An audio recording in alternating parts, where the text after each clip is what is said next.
Hi, this is Dan Ansell, Prudential California Realty. Today is Tuesday, January 3rd.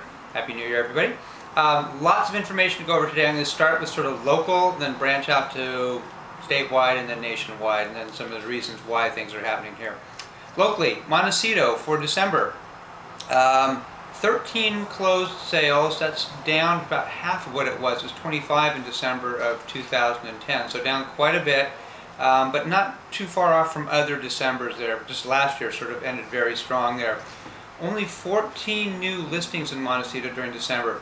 That's the lowest number of new listings that I've seen since we've been tracking it there. So interesting to sort of follow that and see what happens there, but hopefully that'll lead to greater absorption of current inventory.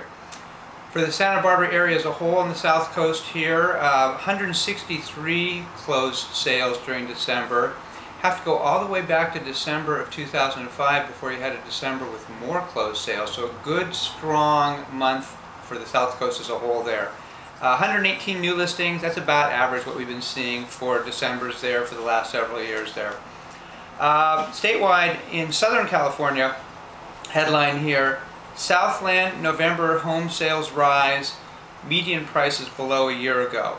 Sort of what we've been seeing here also, increase in number of sales, decrease in prices there. The bulk of the activity was the under $400,000 price range there.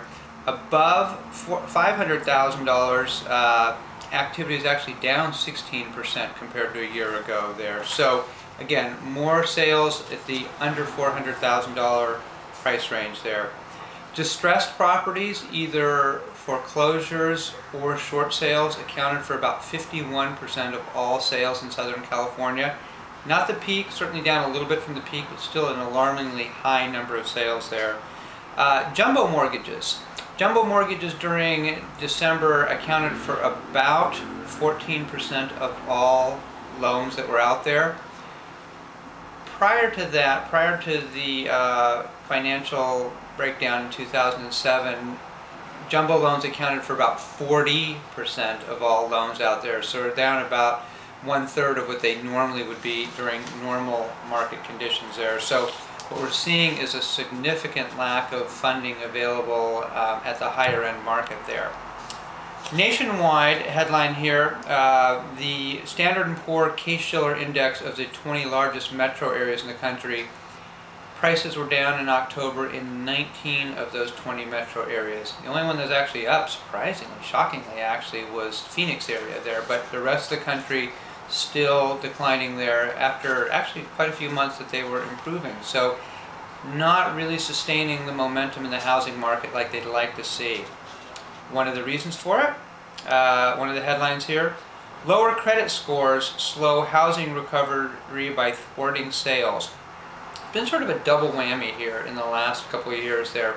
What's happened is the tough economy has negatively affected a lot of people, their credit scores. The FICO score, which is sort of like an adult report card, over 50 million people have had their FICO scores significantly decline since 2008.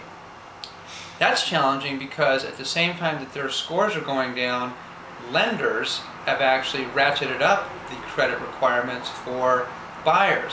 What does that mean? Less people can qualify for these great rates that are out there. So really big double whammy where, again, people's credit's been hurt because it's a tough economy and they fall behind on their payments, and then the lenders are actually requiring tougher standards there. So what that means is the pool of prospective buyers has gotten smaller and smaller and smaller out there. Great rates if you qualify, but what we're seeing is, lots and lots of people aren't qualifying. And the hardest hit segment of the population in terms of credit scores was what was previously the elite credit people, the people who had, plus 700 scores. Those have been the hardest hit there from this tough economy. So what we're going to need to see to actually see some improvement there is probably some loosening up of credit standards, and that's actually happening through the FHA. They're sort of stepping in where Fannie Mae and Freddie Mac have failed there.